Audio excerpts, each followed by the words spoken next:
ओळख येतात बरं का. साक्षी मला आवाज ओळख येतात. बोललात ना तुम्ही. कॅरेक्टरिस्टिक्स ऑफ कुणाच्या रे वेव.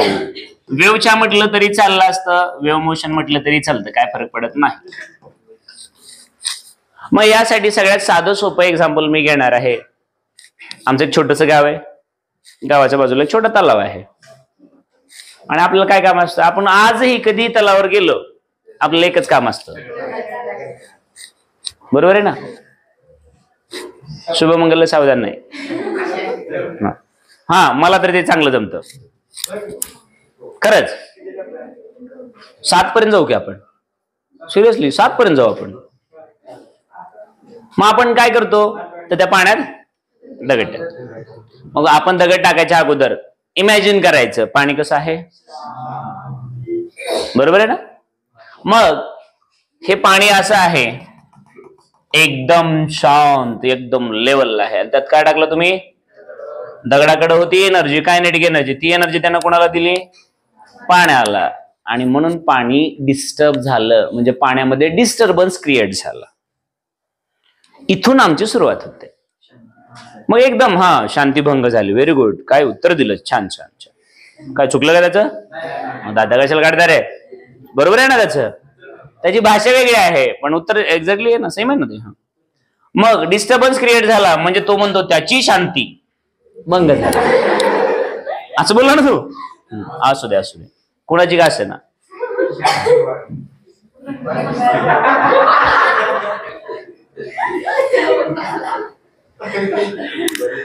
मग आता पहिला जो टॉपिक होतो, पहिला जो पॉइंट चालू होतो, वेव्ह मोशन म्हणजेच काय असतं तर ट्रान्सफर ऑफ एनर्जी ना. वेव्ह मोशन काय असतं, ट्रान्सफर ऑफ एनर्जी. मग ट्रान्सफर ऑफ एनर्जी काय करत असतं तर ते त्या मीडियम मध्ये डिस्टर्बन्स क्रिएट करत असतं, बरोबर आहे ना. दगड टाकला की पाणी काय झालं, डिस्टर्ब झालं. का, कारण दगडाकडे होती एनर्जी. मग तुमच्या लक्षात आलं पाहिजे की वेव्ह मोशन मध्ये नेमकं काय होतं तर मीडियम मध्ये डिस्टर्बन्स क्रिएट होतो, बरोबर आहे की नाही. मग वेव्ह मोशन म्हणजेच काय, ट्रान्सफर ऑफ एनर्जी. मग पहिलाच मुद्दा आम्ही असं म्हटलं तर चालेल का, बघा. वेव्ह मोशन म्हणजे त्यालाच तुम्ही काय म्हणत असता, transfer of. Wave motion creates disturbance, बरोबर आहे का नाही. पण कुठं, इन दी मीडियम. मग मी बोलतोय तर हवा डिस्टर्ब होत असेल का, झालं, विषय मिटला. एवढं तर लक्षात आलं आम्हाला. मग तुम्ही कुठल्याही वेव्ह ज्यावेळेस पास होतात मीडियम मधून त्यावेळेस त्या मीडियमला डिस्टर्ब करत असतील का, सिंपल आहे, संपला विषय. मग सॉलिड मधून जाऊ, एअर मधून जाऊ, गॅस मधून जाऊ, कशातून जाऊ किंवा लिक्विड मधून जाऊ, त्या काय करत असते, डिस्टर्ब करत असतील. हा साधा सोपा सिद्धांत. पुढे आता मुद्दा असा आहे की ज्या वेळेस ती एनर्जी मीडियम मधून जात असते त्यावेळेस, हे पाण्याचं एक्झाम्पल आहे. आता हे पाणी असं चालू झालं ना व्हायब्रेट व्हायला. मग इथं जी तुमची पाणी बॉटल होती ती वर खाली वर खाली वर खाली, किंवा तुमचा भोपळा वर खालीच होणार ना, का तिकडे कडेला जाऊन बसतो, नाही. मग याचा अर्थ काय तर एनर्जी ट्रान्सफर होते, एका ठिकाणून एनर्जी दुसऱ्या ठिकाणी जाते, पण मीडियम जातं का, मीडियम जात, कोण जातं, मीडियम ट्रान्सफर होत. मग तुम्ही दुसरा मुद्दा काय सांगू शकता की इन वेव्ह मोशन, असंच बोलणार ना रे, in wave motion there is transfer of energy not medium, बरोबर आहे का. मीडियम जात का, नाही जात. मग तुम्ही ते मध्ये अक्षय कुमारचा एक मूवी आला तो गोल्ड का काहीतरी म्हणून, इकडून तिकडे ग्राउंडवरती प्रॅक्टिस असते, गोल्डच ना हॉकीचं. मग कोच त्यांना एक काम देतो, तिकडच्या विटा इकडे ठेवा म्हणतो. मग अगोदर सगळेच जातात, विटा उचलतात, प्रत्येक जण विटा उचलतो, तिकडे ठेवायला लागतो. मग परत कोच म्हणतो इकडे ठेवा, परत म्हणतो तिकडे ठेवा. ते म्हणतात काहीतरी चुकायला लागले म्हणतात. मग एक हुशार असतो, आता हुशार नेहमी कोण दाखवतात, हिरोच ना. हिरो बधीर कधी नसतो. मग तो लगेच म्हणतो थांबा, म्हणतो 2 मिनिटं, एक लाईन क्रिएट करा म्हणतो. अक्षय कुमार लगेच काय म्हणतो, मग तिकडे त्या विटांपाशी एक थांबतो, पुढे असं करत करत करत मग तो विटा उचलतो, दुसऱ्याला देतो, तो त्याला देतो, तो त्याला देतो. ती माणसं तिथंच थांबतात, फक्त विटा ट्रान्सफर होतात. बरोबर आहे की नाही? मग ती माणसं थोड्या वेळासाठी कोण मीडियम आहे आणि ट्रान्सफर ऑफ विटा म्हणजे एनर्जी म्हणणं. असंच सोपं बनवायचं असतं. मी काय बोललो कळालं का? मला तर कळलं बाबा. तुम्हाला कळलंय का? कळल्यास कसं करतात बळा? युनिक आहे हे, युनिक. असे पीस परत परत बनत नसतात. ठीक आहे, असो. असं करू नका ना. काय ते तुम्ही कुठले क्लिनिक प्लस कसला असला वगैरेची ऍड करायला लागला काय? ओके, ठीक आहे. आता मला सांगा, आता मला एक सांगा रे, की मोशन ह्या पार्टिकल, ह्या पाण्याच्या वॉटर मॉलिक्युलचं मोशन आहे ना, आणि एनर्जीचं पण मोशन आहे. मग मुद्दा असा आहे की दोघं मोशन मध्ये आहेत का? मीडियम पण मोशन मध्ये आणि एनर्जी पण आहे का नाही? अरे बाबा, लाट वर खाली वर खाली वर खाली होते म्हणजे वॉटर मॉलिक्युल मोशन मध्ये आहे की नाही? आणि एनर्जी एका ठिकाणी दुसऱ्या ठिकाणी चालली, एनर्जी पण मोशन मध्ये, पार्टिकल पण एनर्जी पण मोशन मध्ये, मीडियम पण. सिंपल आहे ना? मग आता मुद्दा आहे की दोघं मोशन मध्ये आहेत तर दोघांची स्पीड सारखी आहे का? दोघं मोशन मध्ये आहेत तर दोघांची स्पीड सारखी आहे का? नाही ना. तुम्ही असं म्हणू शकता, दी स्पीड ऑफ वेव्ह, वेव्ह म्हणजेच एनर्जी ना, speed of wave and medium is not same, असं म्हटलं तर चालेल का? बरोबर आहे. दोघांची स्पीड सारखी नसते. कळतं मी काय बोलतो ते? मग आता चौथा जो मुद्दा आहे याच्यातला एक लक्षात ठेवायचं. मी म्हटलं द स्पीड ऑफ वेव्ह, किंवा त्यालाच तुम्ही काय म्हणाल, एनर्जी ना रे सोडांनो, energy is constant in the same medium. आता मला सांगा एक उदाहरण बरं का.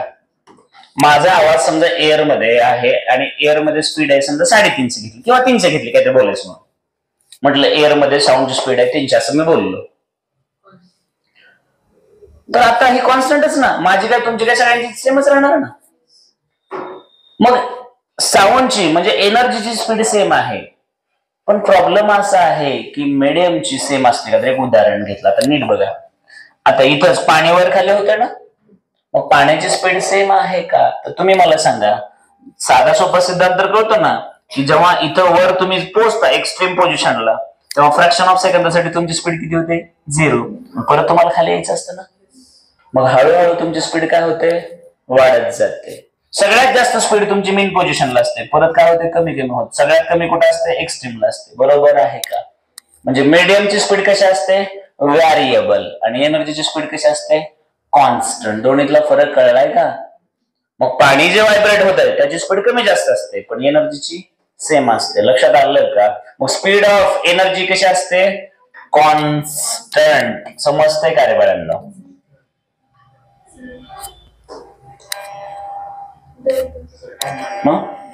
हा, असू दे की. असं माझ्याकडे इनकं जास्त आहे, हे म्हणजे डबल झालं, असू दे ना. आम्ही हकलतोय. ओके. मग आता पुढे पुढे, सॉरी बरं, मला थोडी स्पीड वाढवायला लागेल. काही लेकर इथून ह्याने घरी जातात, काय म्हणतात त्याला, लोकलने, फ्लाईटने घरी जातात. त्यांची फ्लाईट सुटू शकते फास्ट, मी स्पीड वाढवतो त्याला पटकन. लगेच मला काय बोलायचं होतं? एनर्जी काढायला. पुढचं काय बोलायचं? पटपट झालं. The speed of medium is not constant. कळालं का? समजलं का रे बाबांनो? एवढी बरी आहे का? ओके. मग आता याच्यामध्ये आणखी एक छोटीशी मी गोष्ट सांगणार आहे, मला साधी सोपी. आता मला सांगा, दगड इथं पडला किंवा एनर्जी इथं आली तर इथला पार्टिकल अगोदर व्हायब्रेट होणार ना, आणि त्याच्यानंतर एनर्जी इथं पडली, इथं आली, या पॉइंटला आली तर इथला नंतर होणार ना. बरोबर आहे की नाही?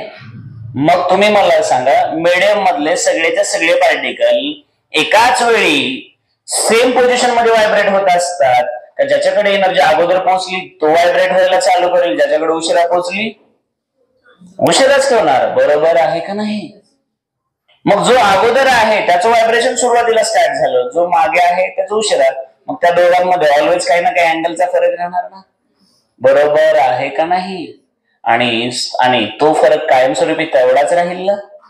बरोबर आहे की नाही? इथं एक उदाहरण की इथला पार्टिकल 0ला आहे समजा, बरोबर आहे की नाही?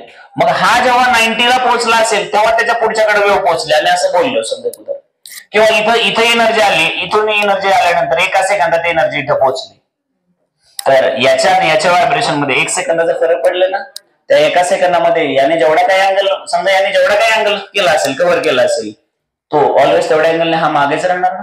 आणि एवढं नाही कळलं तर एक साधं सोपं उदाहरण, एक रिले चालू आहे. रिले कळते ना, रिले. मग समजा याच्या हातात अगोदर झेंडा दिला, कारण याचा रनर लवकर पळत आला, आणि 2 सेकंदानंतर याच्या हातात दिला. दोघांची स्पीड समजा पुढे कॉन्स्टंट राहील, तर त्या दोघात सेमच तेवढा फरक राहील ना, असं बोलायचं मला. मग याचा अर्थ तुम्हाला कळाला असेल. मग तुम्ही काय म्हणणार? There is always a constant. शब्द महत्वाचा आहे, कॉन्स्टंट. आता अँगल मध्ये काही ना काही डिफरन्स असणार ना, त्याला म्हणतात फेज. फेज अँगल साठी शब्द वापरलेला असतो. Phase difference in the different particles. आणि पार्टिकल्स कोणाचे असतात? Of the medium. लक्षात राहील का? समजलं का?